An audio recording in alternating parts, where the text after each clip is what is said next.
제가 오늘 발표를 할 제목은 경영 전략으로서의 중소기업 ESG 이렇게 적어봤는데, 사실 저는 이제 전공이 국제경영 전략이다 보니까 이 외부 환경 변화에 굉장히 좀 민감하게 반응하는 게 이제 학술적으로도 그렇고 강의할 때도 그렇고 이제 그게 이제 몸에 배어 있는데, 최근 앞서 이제 우리 유 사무총장님께서도 말씀해 주셨지만 기업을 둘러싼 환경들이 굉장히 많이 변화하고 있죠. 그런 측면에서 이제 제가 이제 ESG와 관련된 얘기들을 좀 한번 정리를 좀 해봤습니다.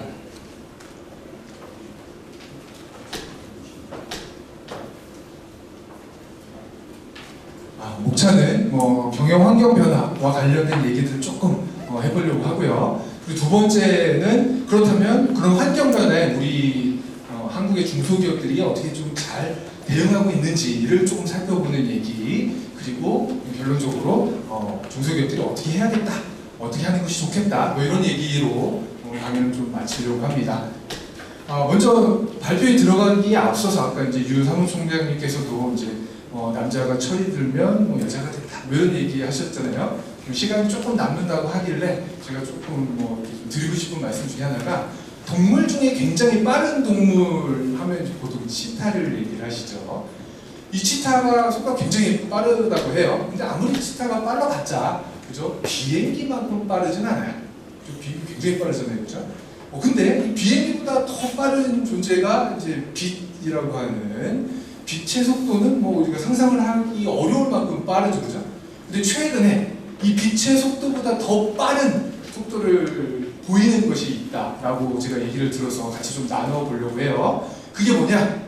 ESG 전문가가 출연하는 속도가 빛의 속도보다 빠르다라는 얘기를 하더라고요. 아직 저는 속도가 좀 빠르지 못해서 거기에 편승하지는 못했는데, 굉장히 그만큼 ESG와 관련된 그런 어떤 관심들이 늘어나고 있다라고 하는 의미로 이해를 하면 될 것 같습니다.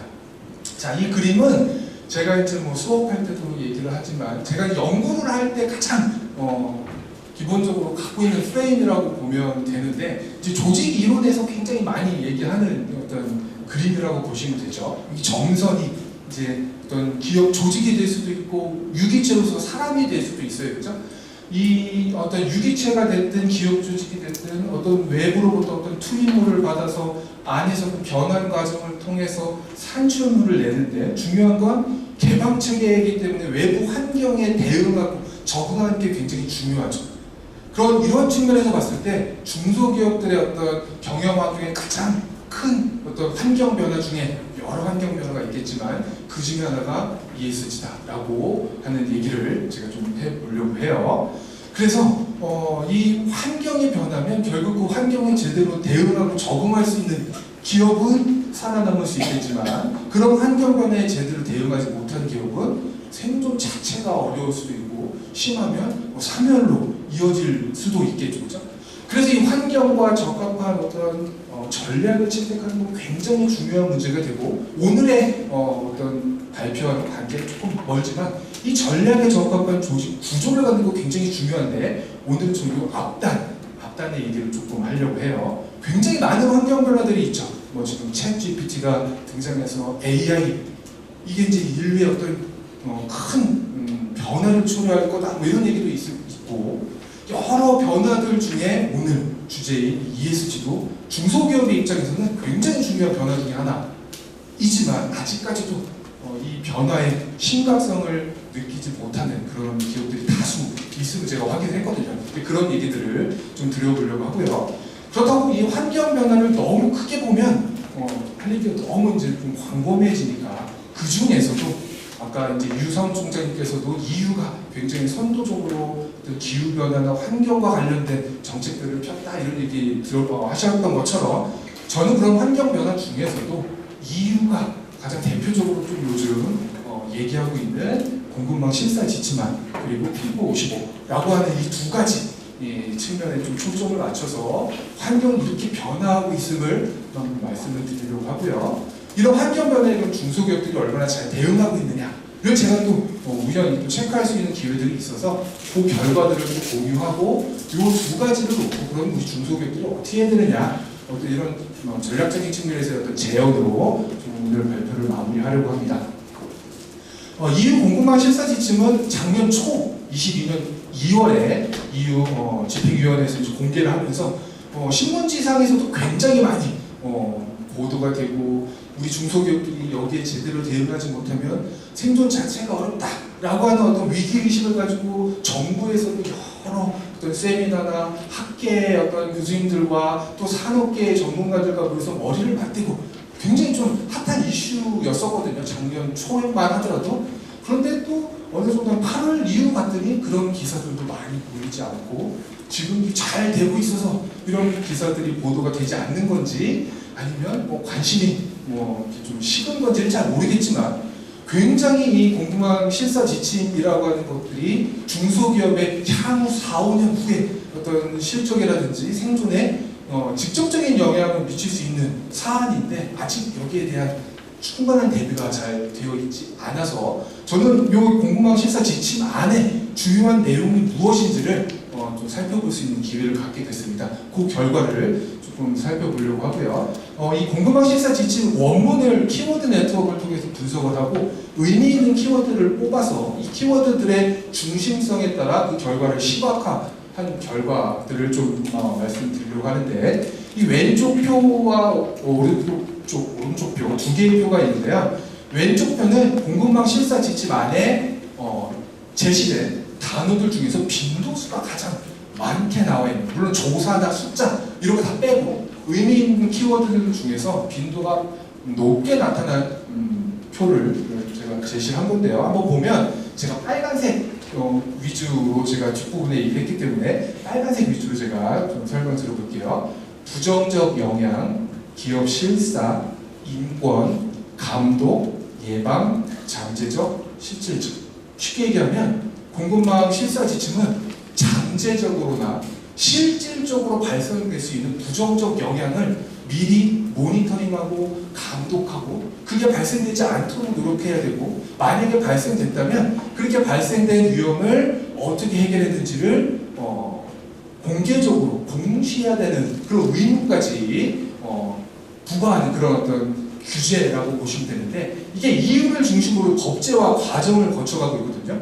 이게 법제화가 되면 물론 이제 시차들은 존재하겠지만 EU 영내의 다양한 국가에서는 이게 이제 법안으로 실행이 되기 때문에 EU 시장에 들어가야 하는 우리나라 중소기업 내지는 EU 시장에 중요한 어떤 매출을 가지고 있는 기업과 공급망 관계를 형성하고 있는 중소기업들은 적용을 받을 수 있는 어떤 굉장히 중요한 환경 변화 중에 하나다라고 얘기할 수 있을 거고요. 오른쪽 편은 이 단순하게 빈도수로는 이게 중요한 거를 또 볼 수 없으니까 정말 중요한 키워드들 위주로 중심성 분석을 한 결과들을 얘기를 하고 있거든요. 빈도수로 부정적, 실사, 인권 이런 것들이 상위에 올라온 것처럼 중심성 분석을 하면 기업보다 더 중요한 이 부정적 영향과 실사 이런 것들이 좀 더 상위 키워드로 랭크되고 있음을 확인해 볼 수 있었고요. 이 결과들을 가지고 바탕으로 시각화한 결과가 이 그림이거든요. 이 그림들을 놓고 가만히 봤더니 우리가 오늘 얘기하고 있는 ESG의 어떤 환경이나 기후와 관련된 그런 키워드들이 좀 모여있는 것도 봤고요. 또 인권이나 노동자 인권이겠죠. 결국 공급망 내의 협력기업들의 노동자 인권 이게 또 사회 측면에서 굉장히 중요한 이슈가 될 수 있는데 그런 키워드들이 또 들어가 있고 또 공급망 내의 협력사나 자회사 이런 키워드들이 또 하나의 군을 이루고 있음을 확인해 봤고요. 결국 기업 실사와 지속 가능성 이런 것들이 결국 EU 공급망 실사 지침 안에 굉장히 중요성을 높게 갖는 그런 키워드다라고 하는 것들을 확인해 볼 수 있었습니다. 그래서 이런 키워드를 가지고 이제 ESG의 측면으로 좀 정리를 했던 결과인데, 요 결과보다는 이제 환경 변화에 초점을 맞춰서 제가 설명을 드리고 있으니까, EU 공급망 실사 지침, 이 중소기업들, 특히 공급망을 형성하고 있는 중소기업들에게 영향을 미칠 수 있는 주요한 환경 변화가 될 수 있다. 여기에 어떤 우리가 좀 관심을 가지고 지켜볼 필요가 있고요. 또 EU 공급망 실사 지침과 더불어 굉장히 또 파워풀한 EU의 입법 패키지 중에 하나가 피포 55죠. 피포 55는 30년까지 EU가 배출하는 이산화탄소의 양을 1990년 대비 55% 수준까지 낮추겠다라고 하는 의지이자 기후 입법 패키지거든요. 그래서 여기서 이제 주로 우리나라에서 관심을 갖는 건 C방 이런 거 얘기하죠, 그죠? 탄소 국경 조정 메커니즘, 그래서 뭐 탄소 누출을 막기 위해서 탄소에 세금 부과하고 뭐 이런 기사들이 또 언론에 한참 보도가 됐었어요. 그리고 이 피포 55의 측면에서 뭐 철강이나 자동차, 시멘트, 탄소 배출을 많이 하는 그런 어떤 산업에 우리 있는 우리 기업들은 어떡하냐 이런 어떤 우려 섞인 목소리도 한참 또 매스미디어에 많이 보도가 됐었는데, 최근에 보면 또 이런 또 우려의 목소리도 크게 찾아보기 어려운 만큼 한참 또 뜨거웠다가 잠시 또 식는 그런 게 아닐까, 그런 또 제가 또 우려스러운 어떤 생각을 하게 돼서 이 피포 55의 원문도 제가 좀 살펴봤습니다. 피포 55는 크게 보면 뭐 탄소 가격 결정, 뭐 감축 목표 설정, 규제 강화 뭐 이런 측면으로 살펴볼 수 있는데, 원문을 분석해봤더니 역시 이제 탄소와 관련된 탄소나 온실가스, CO2 감소와 관련된 키워드들이 하나의 영역으로 또 좀 묶여 있는 걸 봤고요. 아까 제가 C방 말씀드렸죠. 탄소 국경 조정 메커니즘과 관련된 조세나 기업 이런 것들이, 이런 키워드들이 또 하나의 영역으로 묶여 있는 걸 봤고요. 또 탄소 배출의 주된 산업이라고 얘기할 수 있는 해운이나 어떤 빌딩, 건축, 자동차 이런 어떤 산업군들이 또 하나의 영역으로 제시되고 있음을 살펴볼 수 있었어요. 결국 지금 제가 두 가지 이유의 대표적인 어떤 규제 또 환경 변화를 제가 설명을 드렸고, 그거에 대한 원문을 분석해서 도출된 키워드와 그 키워드의 중심성을 가지고 시각화한 결과들을 제가 보여드렸는데, 결국 이렇게 중소기업을 둘러싸고 있는 환경이 변화하고 있는 그런 상황인데, 과연 이제 글씨본대로 다 깨졌죠. 글씨들이 빠져있는데 책에 있는 내용들을 좀 보시면 될 것 같아요. 우리나라 중소기업들은 이 ESG에 대해서 대응을 잘하고 있느냐를 살펴볼 수 있는 또 좋은 기회를 제가 작년 가을쯤에 갖게 됐는데요. 중소벤처진흥공단에서 ESG 자가진단 시스템을 운영을 하는데, 거기에 응답한 약 15,000여 개 중소기업들의 데이터, 로우 데이터를 제가 이제 좀 받고 분석을 해달라고 하는 어떤 의뢰를 받아서 여러 분석들을 했었는데, 그 중에서 제가 오늘 이 발표에서 드리고 싶은 얘기만 딱 뽑아서 가져왔거든요. 이게 아마 왜 이렇게 나왔는지 모르겠지만 중간중간에 글자들이 다 깨졌는데, 깨져있는 글자들은 책자 보시면 될 것 같아요. 응답한 15,000여 개 중소기업들의 대부분은 이제 개인기업, 약 70% 정도가 개인기업이었고요. 그리고 법인기업이 20개, 밑에 숫자가 바뀌었네요. 그래서 개인기업이 10,000여 개사였고 법인기업이 5,000여 개사. 굉장히 대부분의 경우가 이제 개인기업이었고, 그 기업들의 분포들을 제시를 하고 있고요. 산업별 분포를 봤더니 제조업이 가장 높은 비중을 차지하고 있었고, 그 다음에는 뭐 이제 서비스업, 뭐 도소매업 이런 형태의 업종들 분포를 보이고 있음을 확인했습니다. 그리고 ESG 등급 결과들을 쭉 제가 정리를 해봤는데요. 1등급부터 5등급까지 환경과 관련된 측면인데, 등급이 낮을수록 우수한 결과다라고 보시면 되는데, 환경 1등급을 받은 중소기업들은 15,000여 개 중에서 채 1,000개가 되지 않는 숫자였고요. 약 6.3%였고, 거의 대부분은 5등급과 4등급에 치우쳐져 있는 걸 볼 수 있었죠. 아무래도 중소기업들의 입장에서는 환경과 관련된 이산화탄소를 줄이기 위한, 또 여러 가지 어떤 환경과 관련된 규제들에 대응하기 위한 그런 어떤 부담들이 굉장히 있는지, 굉장히 좀 환경 측면에서는 점수가 높지 않게 나와 있음을 확인을 했고요. 의외로 이 사회 쪽에서는 아무래도 좀 다른 영역에 비해서 쉽게 접근할 수 있어서인지 모르겠지만, 다른 영역에 비해서는 1등급과 2등급의 비중이 상당히 좀 높게 나타났어요. 그래서 쉽게 어떤 다른 영역에 비해서는 중소기업들이 이 사회 영역에 대해서는 준비를 하고 있다. 적어도 제가 분석한 15,000여 개의 중소기업들의 데이터를 바탕으로는 그렇게 제가 확인을 했고요. 지배구조 측면에서는 환경과 마찬가지로 1등급, 2등급의 비중보다는 4등급, 5등급의 비중이 굉장히 높게 나타나서 지배구조의 측면도 중소기업들이 잘 준비하지 못하고 있음을 제가 확인했습니다.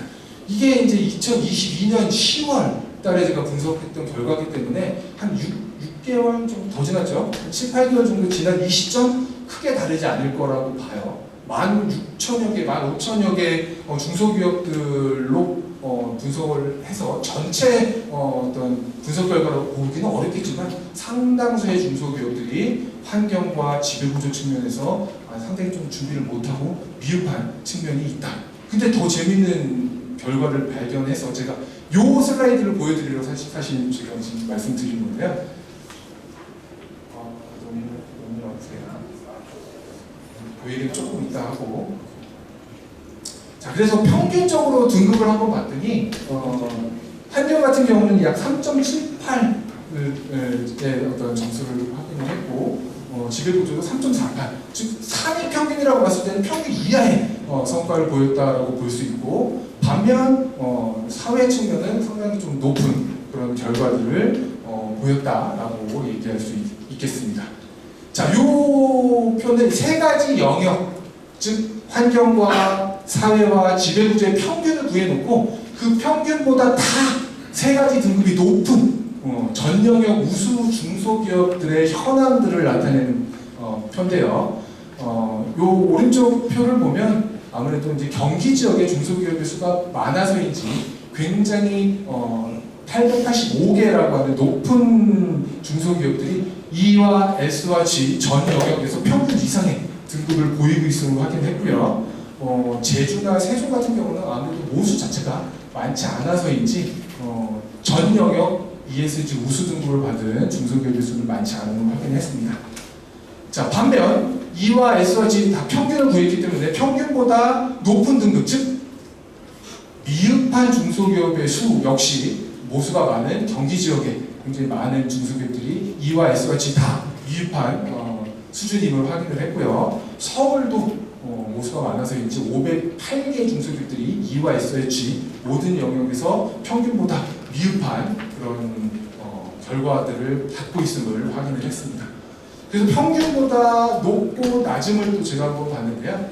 평균보다 높은 전 영역 E와 S, G 모든 영역에서 평균보다 높은 중소기업의 비중이 전체 평균이 23%였는데 그 비중보다 높은 비중을 차지하고 있는 그런 지역과 또 전 영역 미흡의 평균이 23.97이었는데 이 평균보다 또 높은 미흡 중소기업의 수가 많은 그 비중이 큰 그런 지역을 제가 따로 정리를 했고요. 제가 진짜 하고 싶은 얘기는 이거였어요. 제가 그 분석을 통해서 찾아낸 그런 내용인데 요 왼쪽 표 먼저 지금 설명을 드리면 우수 기업과 미흡 기업을 그런 환경과 관련된 계획을 기업의 중장기 계획이나 단기 계획에 반영한 역으로 분석을 했거든요. 크로스텝 분석을 해봤더니 재미있는 게 ESG 전 영역 우수 기업의 비중이 그런 환경 계획을 중소기업의 중장기 계획에 반영했을 경우에 그 비중이 굉장히 높음으로 확인을 했고요. 사회는 아까 제가 말씀드린 것처럼 약간 제가 생각했던 것보다 우리 중소기업들이 사회 영역은 잘하고 있었기 때문에 사회는 논외로 하고 지배구조, 특히 지배구조 중에서도 윤리경영의 측면을 살펴봤더니 이 윤리경영을 기업의 중장기 계획에 반영하고 있는 기업들은 상당수가 이제 전 영역 우수기업이라고 하는 점들을 확인했습니다. 글자가 떼져서 중간중간에 이제 구멍이 났는데 우리 책자 보시면 쉽게 얘기하면 ESG와 관련돼서 잘하고 있는 기업들은 그 계획들을 기업의 중장기 계획에 반영하고 이게 굉장히 중요하다라고 하는 것들을 인식한 기업들이 ESG의 굉장히 성과가 좋은 걸 확인할 수 있었기 때문에 저는 이 중소기업 경영자들과 전사적인 측면에서 이 ESG와 관련된 중요한 어떤 내용들을 회사의 경영 계획에 반영할 필요가 있다, 이런 얘기들을 좀 하고 싶습니다. 그래서 이제 환경 변화에 대한 얘기로 P4 55와 이 공공화 심사 지침에 대한 얘기를 했고요. 그리고 중소기업들 실제는 아직 환경이나 지배구조의 측면에서 잘 대응하지 못하고 있다라고 하는 것들을 살펴봤기 때문에 키워드 네트워크 분석을 통해서 EU 공공방 실사 지침과 P4 55의 내용을 분석한 그 아웃풋을 가지고 간단하게 중소기업의 ESG 전략 재현 얘기를 하고 싶은데, 제일 하고 싶은 얘기는 요번 두 번째 얘기인 것 같아요. 중소기업의 중장기 경영 계획에 ESG 계획을 반영해서 정말 이게 어떤 마케팅의 한 수단이 아니라 남들에게 보여주기 위한 어떤 정당성을 획득하기 위한 그런 어떤 명피용 방안이 아니라 정말 기업의 지속 가능한 어떤 성장과 발전을 위해서 기업 전사적인 측면에서 그런 계획들을 내재화하려는 노력을 하는 게 정말 중요하겠다. 이게 이제 제가 드리고 싶은 가장 큰 포인트고요. 나머지는 앞서 이제 표의 키워드들을 가지고 제가 얘기할 건데, 아무래도 피포 55에서는 탄소 배출에 대한 어떤 그런 내용들이 굉장히 중요한 이슈가 되고 있으니까 그런 것들을 준비할 필요가 있다. 그리고 아무래도 중소기업은 자원이나 어떤 규모의 한계가 있기 때문에 중소기업 자체의 어떤 노력과 더불어 대기업이나 어떤 정부 차원에서의 어떤 협업이 중요하기 때문에 공급망 내에 있는 대기업과의 어떤 협업뿐만 아니라 어떤 정부 차원에서의 어떤 정책적 어떤 지원까지 같이 논의할 필요가 있지 않을까, 이런 말씀을 드리면서 제가 오늘 준비한 발표는 마무리를 하려고 합니다. 제 발표 이후에 또 두 분의 발표가 있고 그 뒤에 또 이제 토론 시간이 마련되어 있으니까 또 관련된 내용들을 그 시간에 또 계속 진행을 하는 걸로 하고 제 발표는 여기서 마치도록 하겠습니다. 들어주셔서 감사합니다.